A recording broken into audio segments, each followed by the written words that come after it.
administrators, faculty, graduates, families, and friends, good morning. And thank you for the honor of addressing you today.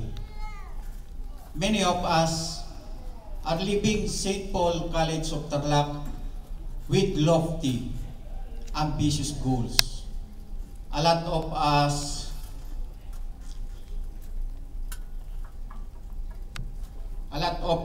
will achieve those goals, some with extravagant success.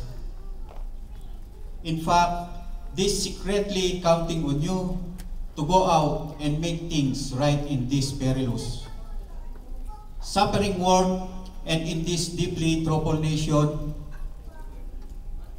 But when you get what you're aiming for, or when as you go through the process of getting it, think about what else you can also do.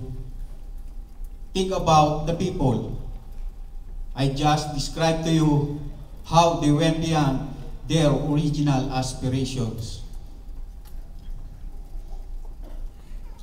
Sometimes, in widely unlikely ways, think about how they made a difference in the world and how much joy and pride they took in what they accomplished. Let us lead with the lessons. Basically, the boil down to four succinct phrases: be creative, be useful, be practical, and generous. So as that. Be creative because in career life, we need to have a unique style in our job to be an asset of the company. We are working with be useful as a part of the community. We have to participate and cooperate for the development of our society as a responsible citizen. Be practical because we all know that after this graduation, another page of our book will be open. Life is full of struggles and sacrifices. We need practicality in order to survive in every obstacle we will encounter. Be generous because the knowledge we have now are just shared by our mentors. Let us share to this like God who has been generous to us. If we have planned somewhat, then carry out our plans. If you have gained higher aspirations and your heart have been touched by a warmer glow, then your neighbors should feel the warmth.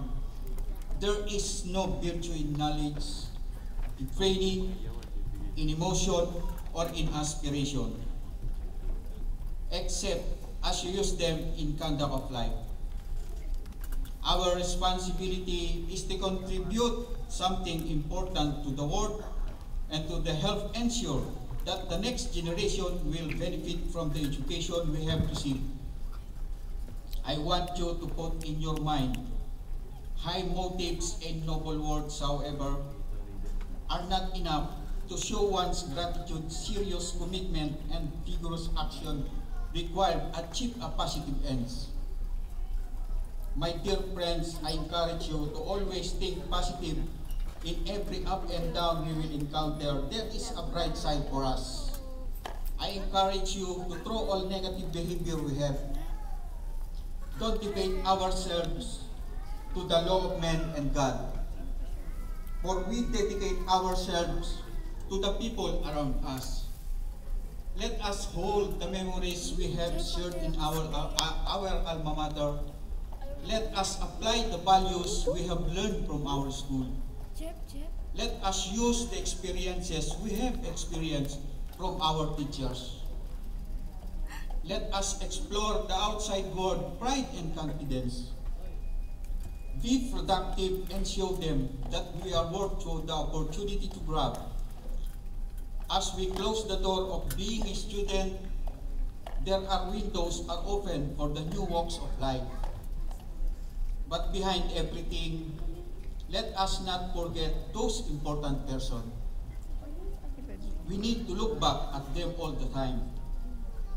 To our mentors for encouragements and advices to surpass all the trials we have encountered. To our classmates for their pieces of advice and laughter we have shared in time of difficulties. To our friends for being there always, for kindness, understanding, and affection.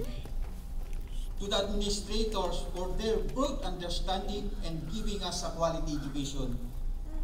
To our parents, brothers, sisters, and relatives for their unconditional love and their support, infinite moral, and in spiritual guidance. Truly, you are our inspirations. Above all, the Almighty God for making our lives fruitful and blessed. My dear graduates, once again, I encourage you to show those persons I mentioned their importance to us.